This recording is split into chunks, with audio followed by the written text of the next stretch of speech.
The puppy growled at the new Highchair. Nobody understood why for 6 days.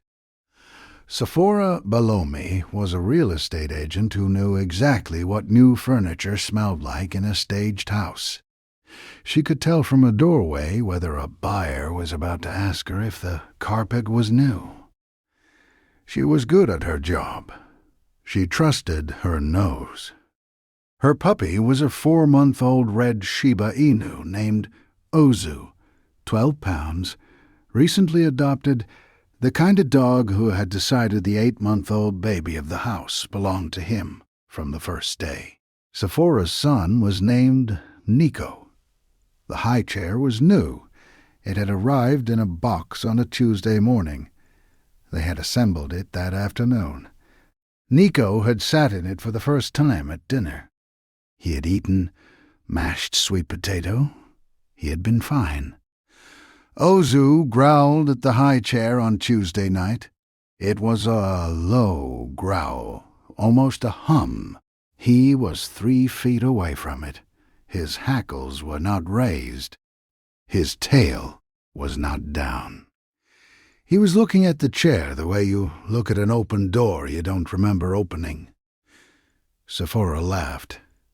"It's a chair, buddy." He growled again at breakfast. He growled at lunch. By Wednesday afternoon, he refused to enter the dining nook. Sephora's husband, Matthias, said the dog was being territorial about the new object. He had read this somewhere. Puppies adjust. They get used to new things. Just feed him near it. By Friday, Nico was rubbing his eyes. He had developed a faint, dry cough. Sephora took him to the pediatrician. The pediatrician said, upper respiratory infection. Lots going around, lots of fluids, Tylenol if his temp climbed. By Saturday, Nico was sleeping more than usual. He was harder to wake for feedings. His skin smelled faintly different to Sephora, who was a woman who smelled houses for a living. She told herself it was the diaper rash cream. Sunday morning, Ozu would not let Nico be put into the Highchair. He stood between Sephora and the chair. He did not growl. He physically positioned his small 12-pound body between her shins and the seat. When she stepped around him, he stepped around her. When she lifted the baby toward the chair, he barked once, sharp. The first time he had barked in their house. Sephora did not put the baby in the chair. She stood in the kitchen with her son on her hip and the puppy at her ankles, and she looked at the Highchair, and she walked over to it, and she put her nose against the white-painted MDF backrest, and she breathed in. She knew that smell. If you stay for stories about what animals notice before we do, you're in the right place. Subscribe so you don't miss the next one. Formaldehyde. The same smell that bad budget cabinets gave off in cheap flips. The same chemical she had been trained to identify in real estate inspector reports. The same smell that was supposed to be cured at the factory, but in budget furniture sometimes wasn't. She called her pediatrician's after-hours line. The pediatrician on call was a woman named Dr. Estefania Ruiz. Sephora explained. The new chair, the cough, the eye rubbing, the dog who would not let the baby near it.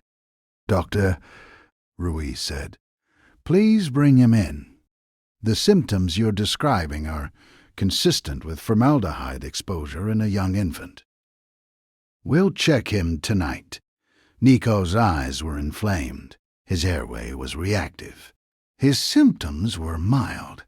He had been exposed to elevated VOCs for 6 days, and the pediatrician used the word reversible, and the word remove, and the word ventilate. How did you figure it out? My dog wouldn't let me put my son in the chair. Dr. Ruiz did not smile. She wrote it in the chart. Has your animal ever done something you couldn't explain? until it was the only thing that did. Tell us in the comments. These stories deserve to be heard. The chair went back to the warehouse on Monday morning. The brand was the subject of a class action lawsuit 8 months later for unlabeled formaldehyde levels above EPA limits in their MDF components. Sephora's name went on the witness list. She did not testify alone. She would later say in her deposition that her primary witness was a 4-month-old Shiba Inu who had been smarter than every adult in the house for 6 days. Every guardian deserves to be recognized, even the ones who weighed 12 pounds and were called territorial. If stories like this matter to you, subscribe so you never miss the next one. Nico recovered fully within 2 weeks. The cough cleared. The eye rubbing stopped. The new high chair they replaced it with was a vintage maple one from her mother-in-law's attic. 50 years old, the wood dried and cured by half a century of use. Ozu did not growl at it. He sat under it during dinner. Sephora put her son in it for the first time on a Saturday. She watched her son. She watched her dog watching her son. She did not put a single piece of new MDF in her house for the next 3 years. Tomorrow there's another one, about a Maine Coon who refused to leave the front door 3 minutes before the smoke alarm should have triggered.